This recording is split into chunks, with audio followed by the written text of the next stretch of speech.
పిండితో పొంగడాలని ఎలా తయారు చేయాలో తెలుసుకుందాము. ఇడ్లీ పిండి 1 కప్ తీసుకుందాము.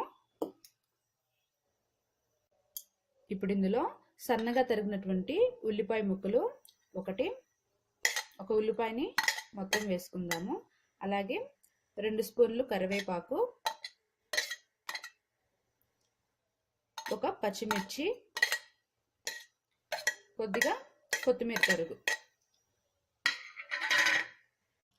సాల్ట్ రుచికి సరిపడినంత.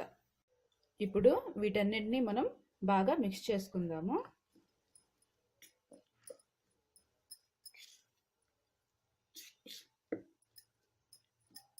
మీరు కావాలంటే ఇందులో అల్లం తరుగును కూడా వేసుకోవచ్చు.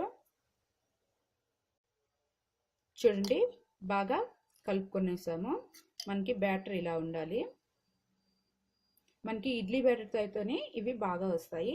దోశ బ్యాటర్ మనకి పలుచగా ఉంటుంది కాబట్టి అందులో సరిగా రావు. ఇప్పుడు పొంగడాల ప్యాన్ తీసుకొని కొద్దిగా ఆయిల్ని అప్లై చేయండి.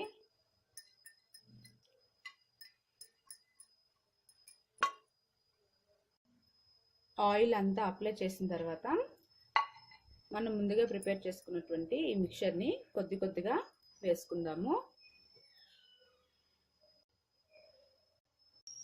చూడండి, పిండిని అన్నిట్లో ఇలా వేసుకోవాలి. వీటిని మనం తక్కువ మంట మీద ఉడికించుకుందాము. స్టవ్ పైన ఈ పొంగడాల ప్యాన్ పెట్టండి. వీటిని చాలా తక్కువ మంట మీద మనం కుక్ చేసుకోవాలి. ఇప్పుడు వీటిని మనం తిరగతిప్పించుకుందాము.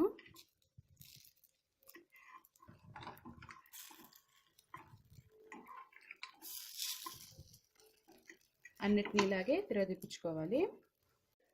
అన్నిటినీ తిరగతిప్పించిన తర్వాత మరి కాసేపు మూత పెడతాము. ఒక 2 నుంచి 3 నిమిషాలు ఉడికిన తర్వాత చూడండి, ఇవి కుక్ అయిపోయాయి. వీటిని మనం ఒక ప్లేట్లోకి తీసుకుందాము. ఫస్ట్ స్టవ్ ఆఫ్ చేసి చూడండి, చాలా ఈజీగా వచ్చేస్తున్నాయి. ఇంతేనండి ఇడ్లీ పిండితో పొంగడాలు. మీరు దీన్ని ఏ చట్నీతో తిన్నా చాలా బాగుంటాయి. Thanks for watching. Please subscribe to my channel.